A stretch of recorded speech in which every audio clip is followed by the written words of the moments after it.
Hello friends, welcome to Pommy's plate. आज हम उपमा बनाएंगे जो कि एक पॉपुलर ब्रेकफास्ट है। उपमा के साथ चटनी, पिकल, दाल फ्राई, सांभर स्वादिष्ट लगता है। चटनी बनाने के रेसिपी इसी वीडियो के डिस्क्रिप्शन में है। आज मैं आपके साथ एक ऐसा टिप शेयर करूंगी जिससे उपमा स्वादिष्ट और दानेदार बनेगा। पहले कढ़ाई को अच्छे से गरम करेंगे। गरम होने के बाद गैस का फ्लेम को स्लो कर लेंगे। उसके बाद 1 कप सूजी और 1 कप सिमाई को हल्का लाइट ब्राउन होने तक ड्राई रोस्ट करेंगे। सूजी और सेमिया को अलग भूनेंगे क्योंकि सूजी पकने में थोड़ा टाइम लगता है और सिमाई जल्दी भुन जाता है, इसीलिए हम लोग अलग अलग भुनेंगे।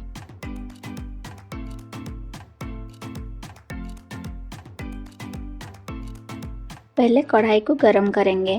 उसके बाद 2 टेबलस्पून रिफाइन ऑयल डालेंगे। गरम तेल में 1 टीस्पून राई डाल के चटकने देंगे। उसके बाद 1 टीस्पून उड़द दाल लेंगे। फिर सम करी लीव्स, 1 कटा हुआ ग्रीन चिल्ली, 1 कटा हुआ प्याज डाल के कुछ देर फ्राई करेंगे।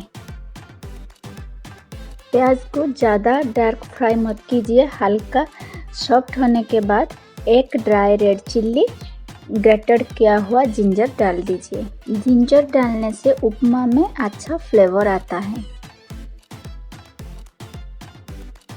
1 कटा हुआ टमाटर ऐड कर लेंगे। कटा हुआ गाजर, कटा हुआ पत्ता गोभी ऐड कर दीजिए। आपके पास ग्रीन पीस, बीन्स, कॉलीफ्लावर है तो आप डाल सकते हैं। स्वाद के अनुसार नमक लेंगे।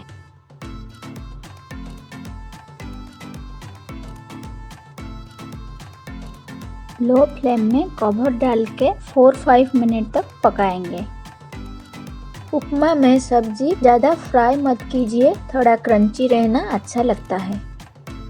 उसके बाद रोस्ट किया हुआ सूजी और सेमिया को 2 मिनट तक अच्छे से मिक्स करेंगे। आप सिर्फ सूजी से भी उपमा बना सकते हैं। सेमिया डालने से उपमा थोड़ा क्रंची रहता है। उपमा में एक साथ पानी देने से चिपचिपा होता है।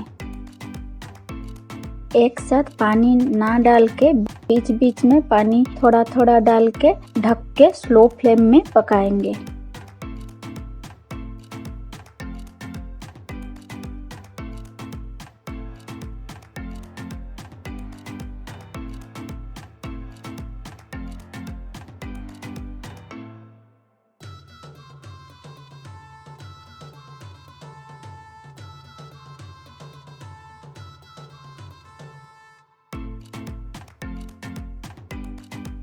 अभी 1 स्पून शुगर, 1 स्पून घी डाल के 1 मिनट फ्राई करेंगे।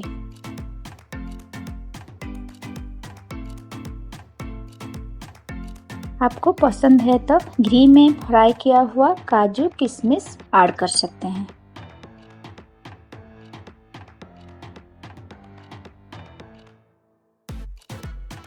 देख लीजिए, हमारा उपमा अभी पक गया। अभी हमारा स्वादिष्ट उपमा रेडी है। चटनी बनाने के रेसिपी इसी वीडियो के डिस्क्रिप्शन में है।